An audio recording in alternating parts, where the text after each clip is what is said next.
खरा दिन स्टार्ट हो गलानी ता सहित पाचिला आंबर सीजन भी मध्य स्टार्ट हो गलानी।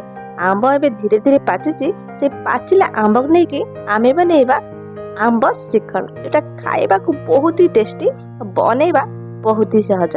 नमस्कार शो फूड रेसिपी की आपण समस्त स्वागत जनाऊँगी। चलतु आज बहुत ही कम समय मध्य बिना गैस जले की बनेबा आंब श्रीखंड। आमे प्रथम नहीं एमती गोटे छणा ता सहित एमती गोटे बड़ जगह ये देखते मु पतला कपड़ा नहीं जाइए आपन जे कोनोसी टावल को मध्य यूज कर परिबे।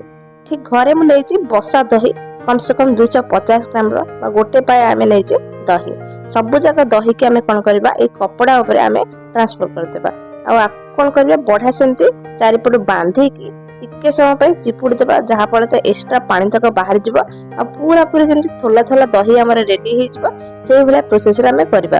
आपन पाखरे एंती जाली नाही जति खाली कपड़ा रे मध्ये बांधी के चापी के रखि देंतु जहा फल एटा सब जगह एक्स्ट्रा पानी तक दही रो बाहर जीवा। एई भितर चलंतु आमे प्रिपेयर करबा आम मैंगो। एठी देखंतु एठी गोटे बड़ मैंगो नै आइछि ताको बढ़िया से कोन करबा आमे दी साइड रो काटि देबा। आंबो रो रस बाहर करबा बहुत ही सहज। ताको साजरे छोट छोट करके दाग कर देबे आ बढ़िया से ताको एंती स्लाइड पीसेस कर देबे जहा फल चामच साहाय्य आमे ताको बाहर करबा बहुत ही सहज आ बहुत ही कम समय मध्ये बहुत सारा आंबर आपण रस बाहर कर पाबे। एई आंब श्रीखंड को आपण थरे बने के पूरा पूरी 8 ରୁ 10 दिन पर्यंत फ्रिज स्टोर करके रखि परिबे और आराम से आको खाइ परिबे। एबे देखंतु धीरे धीरे सब जाक रस बाहर कर सला परे लास्ट को गोटे टाकुआ थिला ताको मधे चिपुडी के रस बाहर कर दोछि। जदि मैंगो बनौछ त टाकुआ भी छाड़ीबा कोन पे। एठी देखंतु आराम से सब जाक रस बाहर कर सला परे मु गोटे ब्लेंडिंग जार नै जाइछि सब जाक रस सेतरे ट्रांसफर कर दोछि। टोटल आमे दीटा मैंगो नेछि आ ताको बढ़िया से कोन करबा गोटे चिकन पेस्ट बनेतबा। ता पूर्व एथरे ऐड करबा बहुत सारा चीनी माने मैंगो जति खट्टा अछि मीठा अछि सेही हिसाब आपण चीनी रा क्वांटिटी को कम बेसी कर परिबे। एबे देखंतु एठी हम दही की पूरा पूरी सेट हेबे 10 ରୁ 15 मिनिट हे जाइछि। दही रे बाहरथिबा एक्स्ट्रा पानी की आपण अटा तला यूज करंतु जोटा देह पई बहुत ही भलो। एबे देखंतु सब जगह आमे कोन करबा जो दही के नेछि गोटे प्लेट को बाहर कर देबा। एठी आपण गोटे प्रोसेस बताउछि जो पटु बढ़िया से पानी बाहरी जाइछि सेटा आराम से बाहर जीव ले जो पटे टिके कपड़ा रे पानी रहितबे सेटा बाहरिया को टिके टाइम लागबो तेन हाथ रे एंती बढ़िया से बाहर कर देबे तन चामच साहाय्य रे ताको बढ़िया से कोन करिवे टिके टिके करके छडे देबे। एबे देखंतु दही पूरा पूरी बिंडा हे के अछि ताको बढ़िया से हमें कोन करबा एंती गोळेबा पूरा पूरी 5 मिनिट पर्यंत बढ़िया से गोळेबा जेंति ता भीतर टिके भी लम्स न रहबो पूरा पूरी चिकन पेस्ट हे जिवो।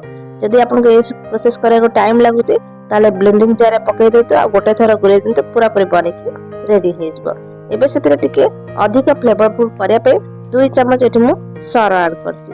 जदि अछि आपण ऐड करंतु जदि नाही ताला को स्किप भी कर परिबे। सर पकई सला परे ताकू भी मधे बढ़िया से हमें फेंटीबा जेमति पूरा पूरी सर सहित दही बढ़िया से पूरा पूरी मेल्ट हे जिवो। एबे देखंतु सब जगह गोटे चिकन हमर पेस्ट बने के रेडी हे छि पूरा पूरी चिकन हबो सेमिति ही हमर तार कंसिस्टेंसी दरकार। एबे हमें कोन करबा सब जगह गोटे जगह को बाहर करतबा। हमें थाली रे फेंटी थिले सेते हमें कोन करछ गोटे बड़ जगह को सब जगह बाहर कर दोछे। एबे सेतरे ग्राइंडिंग कर रखिथिबा मैंगो जूस तक बा मैंगो रस तक हमें कोन करबा एतरे ऐड कर देबा। सब जगह जमा भी पानी देबेनी सेति प्रति के ध्यान देबे माने पानी देले पूरा पूरी पानिया हे जिवो आ श्रीखंड खाइबार मजा न थाए।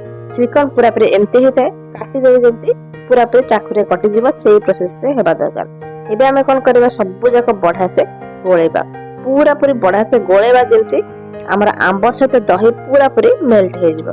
एठी आपन को आ गोटे कथा कहि रखुजी एठी टिके चाखि देबे जदि मीठा टिके कम लागला ताले आउ टिके एठी मध्ये चीनी आपन ऐड कर देबे। एठी आउ टिके ताको अधिक अट्रैक्टिव लागिया पे एठी देखंतु वो फाळे नैछि आंब ताको बढ़िया से कोन करबा चाकुरे छोट छोट पीसेस रे काटि देबा। एबे ताको कोन करबा गोटे चामच साहाय्य रे सब जक सतरे पकई देबा। ए प्रोसेस कले द्वारा कोन की प्रति बाइट रे हमें खाइला बेले मैंगो रो फ्लेवर पाइबा जहा फले लागिबे जे हमें मैंगो रो श्रीखंड खाउचे बेले। एबे आको मध्ये सब जक बढ़िया से गोळे देबा। एबे हमर मैंगो रो श्रीखंड बने के रेडी हेछि हेले एटा ठंडा नाही। आको हमें कोन करबा गोटे छोट बाउल को सब जक ट्रांसफर करि पाइबा। जदि आपन पाखे टाइम अछि ताला आको पूरा पूरी फ्रिज रे सेट करे पे रखि देंतु 5 ରୁ 6 घंटा पे आराम से पूरा पूरी बसी जीवा आ पूरा पूरी सेट हे जीवा। अने सेंति जेतले सागे सागे खाइबा को निश्चय इच्छा हबो सेति पे ए प्रोसेस को थरे अप्लाई करंतु। सब जगह कोन करबे छोट गिना को ट्रांसफर करदेबे आ ऊपर किसी ड्राई फ्रूट्स को आम पकईदेवा ता सहित आम कौन करवा ऊपर किसी मैंगोर स्लाइस केमती रखीदेवा जो मैंने मैंगो को बहुत ही भल पाती से ये प्रोसेसटा बहुत भल लगे। आज वीडियो आपको केमती लगुच कमेंट सेक्शन में निश्चय जनातु। वीडियो भल लगे चैनल को सब्सक्राइब करने को भूलें। सब्सक्राइब करने द्वारा एमती नुआ नुआ वीडियो आप देखिपारे। एबे देखो सब जगह आम कौन करवा गोटे बड़ जगह नहीं जाइए रही बहुत सारा बरफ आमती छोट छोट गिनार सब जगह रखीदे आ ठंडा ठंडा एमती सर्व करते ना फ्रिज रखी आप खाई पारे। रही।